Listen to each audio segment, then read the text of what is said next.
Bismillahirrahmanirrahim. Assalamualaikum warahmatullahi wabarakatuh. Alhamdulillahirabbil alamin wassalatu wassalamu ala asyrafil anbiya'i wal mursalin wa ala alihi wa ashabihi ajma'in. Hadirin ma'asyiral muslimin, arsyadani Allah wa iyyakum.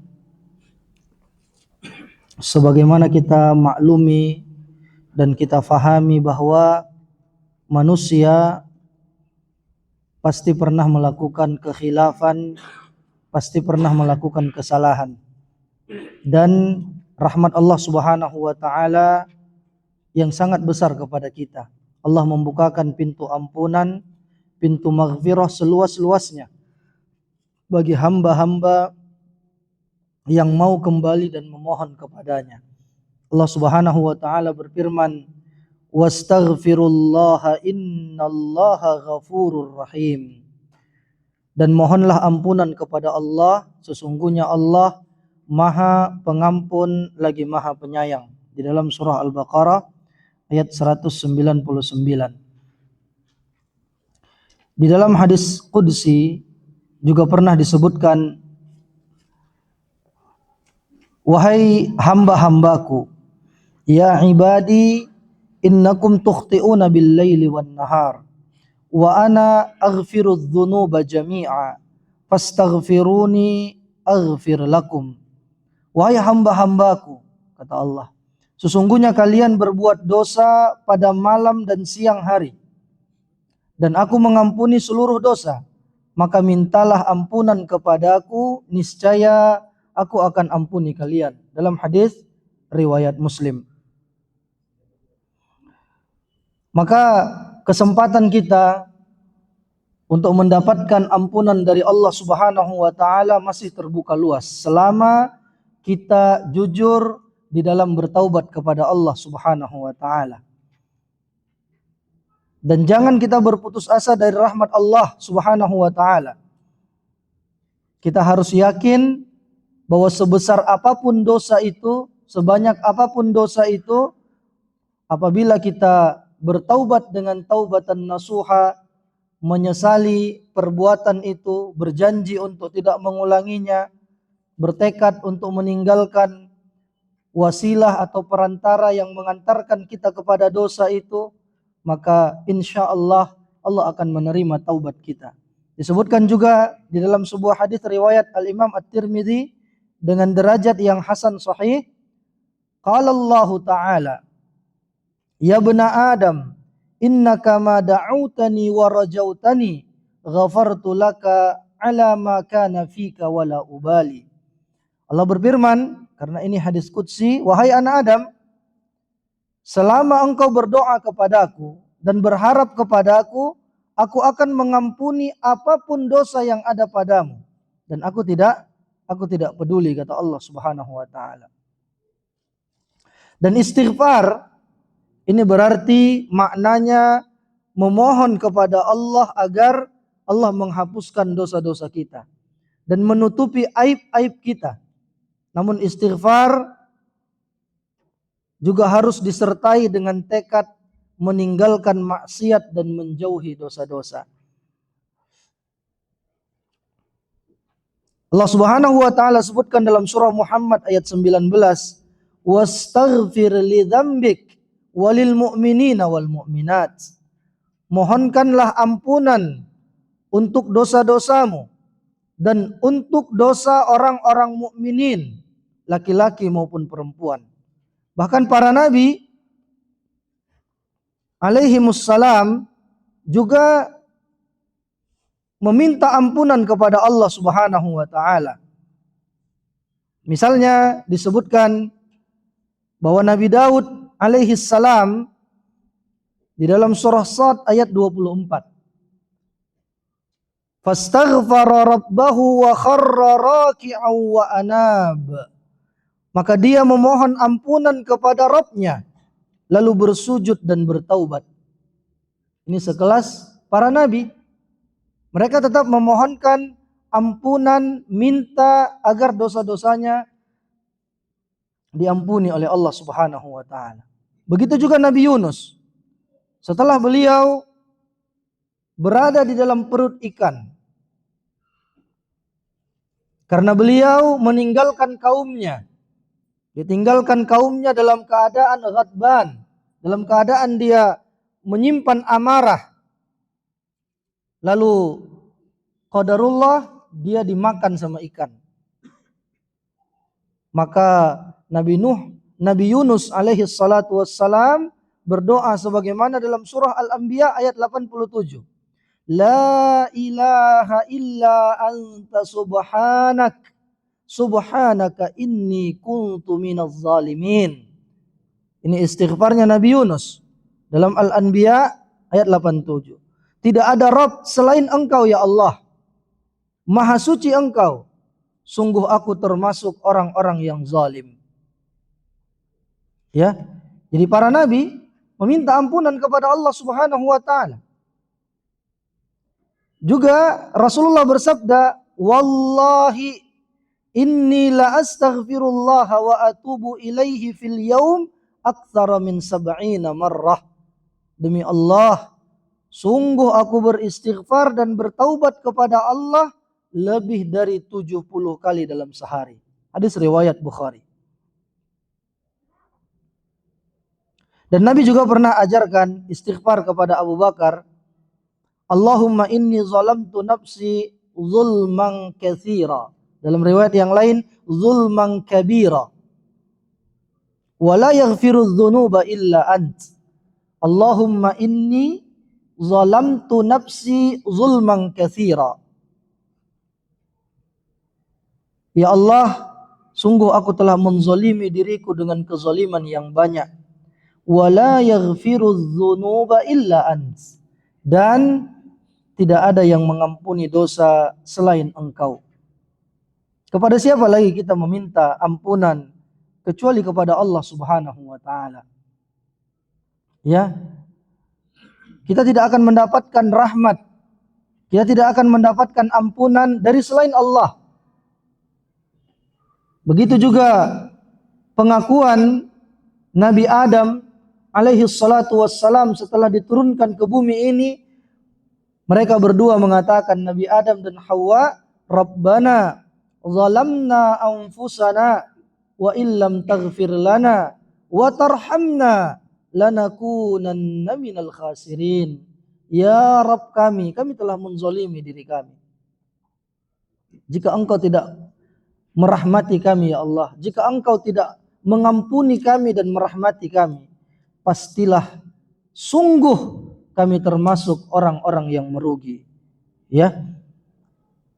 Jadi jamaah sekalian yang dirahmati oleh Allah Subhanahu wa taala, kita bersegera untuk menggapai ampunan dari Allah Subhanahu wa taala. Setiap kali kita jatuh ke dalam dosa, segeralah bertaubat, segeralah bangkit. Karena ini yang termasuk orang-orang yang mendapatkan pujian dari Allah Subhanahu wa taala. Di dalam surah Ali Imran ayat 135 disebutkan, "Walladzina idza fa'alu fahishatan aw zalamu anfusahum dzakarullaha fastaghfaru lidzunubihim wa man yaghfiru dzunuba illallah." Mereka itu adalah orang-orang yang disediakan baginya surga seluas langit dan bumi. Siapa mereka? Di antaranya orang-orang yang ketika melakukan perbuatan keji, jatuh kepada perbuatan dosa, au zalamu anfusahum, atau mereka menzalimi diri mereka, fastaghfaru lidzunubihim, maka mereka pun istighfar atas dosa-dosa mereka. Wa may yaghfiru dzunuba illallah. Lalu siapa lagi yang dapat mengampuni dosa kecuali Allah Subhanahu wa taala? Dalam surah Ali Imran ayat 135. Ya. Oleh karena itu, kita tidak perlu menunjuk orang lain. Kita tunjuk kepada diri kita sendiri yang penuh dengan kekurangan, penuh dengan kekhilafan. Karena dosa itu bersumber dari kewajiban yang tidak kita penuhi. kewajiban-kewajiban yang ditetapkan yang tidak bisa kita penuhi. Salat yang kita lalaikan, kurang khusyuknya, lalai waktunya, atau seseorang yang melakukan apa-apa yang diharamkan oleh Allah Subhanahu wa taala. Ya. Dikatakan bahwa dalam sebuah riwayat yang sahih, tuba liman wajada fi sahifatihi istighfaran katsira. Beruntunglah bagi orang-orang yang mendapati di dalam catatan amalnya banyak istighfar. Jadi kapan saja kita bisa beristighfar. Kecuali ketika kita berada di dalam toilet. Itu yang dikatakan sama Syekh tadi. Kapan saja silahkan kita beristighfar. Basahi lisan kita dengan istighfar. Dan juga waktu yang terbaik untuk beristighfar itu adalah di sepertiga malam. Ya. Sepertiga malam terakhir dikatakan yanzilu rabbuna tabaraka wa ta'ala kulla lailatin ila sama'id dunya fi sulusil lailil akhir. Bahwa Allah Subhanahu wa taala akan turun ke langit dunia setiap malam di sepertiga malam terakhir. Lalu Allah akan katakan, "Man dzalladzi yad'uni fa astajibalah." Mana hamba-hambaku yang berdoa sehingga aku kabulkan doanya? "Man dzalladzi yas'aluni fa u'tiyah." Mana hamba-hambaku yang meminta sehingga aku akan berikan apa yang dia minta? Man dzalladzi yaghfiruni fa aghfiralah. Mana hamba-hambaku yang meminta ampunan, memohonkan ampunan sehingga aku berikan maghfirahku kepadanya. Masya Allah. Ini waktu yang tepat untuk kita memperbanyak istighfar. Dan di antara hikmahnya jamaah sekalian, istighfar itu membuka pintu rezeki. Antum mau memiliki anak, perbanyak istighfar. Mau berkah usahanya, perbanyak istighfar. Mau diberikan harta, perbanyak istighfar. Dalilnya apa? Lihat dalam surah Nuh ayat 10 sampai 12.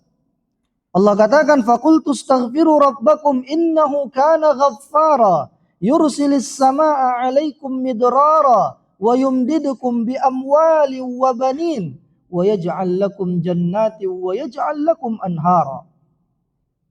Ma lakum la tarjuna lillahi waqara. Nuh ayat 10 sampai 12. Katakan wahai Muhammad, istaghfiru rabbakum, beristighfarlah kalian kepada Rabb kalian karena Allah Maha pemberi ampunan. Yursilis samaa'a 'alaikum midrara. Allah akan turunkan hujan dari langit, hujan yang penuh dengan keberkahan. Allah akan bentangkan nikmatnya kepada kalian dengan harta, wabanin, anak keturunan, dan banyak nikmat-nikmat yang diberikan kepada kalian. Disebutkan oleh Al-Imam Ibnu Katsir, waktu itu tafsir tentang ayat ini, ada suami istri yang datang kepada Nabi, mereka memintakan agar Nabi mendoakan mereka agar memiliki anak. Karena mereka sudah menikah puluhan tahun belum memiliki anak.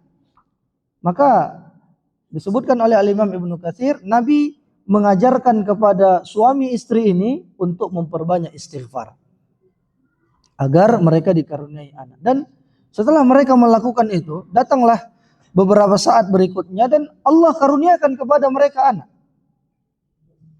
Jadi ini diantaranya amalan bagi orang-orang yang mungkin menginginkan buah hati, sudah lama dia berharap, belum juga diberikan oleh Allah Subhanahu wa taala, maka perbanyak istighfar. Dan istighfar juga itu dapat membersihkan hati seseorang. Ini jelas ya. Dalam hadis riwayat At-Tirmidzi dikatakan innal mu'mina idza adnaba kanat nuqtatan sauda fi qalbihi. Apabila seorang mukmin itu bermaksiat, melakukan dosa, maka akan muncul titik hitam di hatinya. Mafhumul mukhalafah, pemahaman baliknya, ketika dia tidak bermaksiat, dia bertaubat, perbanyak istighfar, maka semakin bersihlah hatinya dari noda-noda hitam tersebut. Ya, ini yang kita harapkan. Mudah-mudahan kita senantiasa termasuk dari kalangan hamba-hamba Allah yang banyak beristighfar lailan wa nahara, di malam hari, di siang hari, dalam kondisi apapun. Perbanyaklah zikir, perbanyaklah istighfar agar Allah Subhanahu wa taala memberikan keistiqomahan kepada kita. Wa akhiru da'wana anil hamdulillahi rabbil alamin. Wassalamualaikum warahmatullahi wabarakatuh.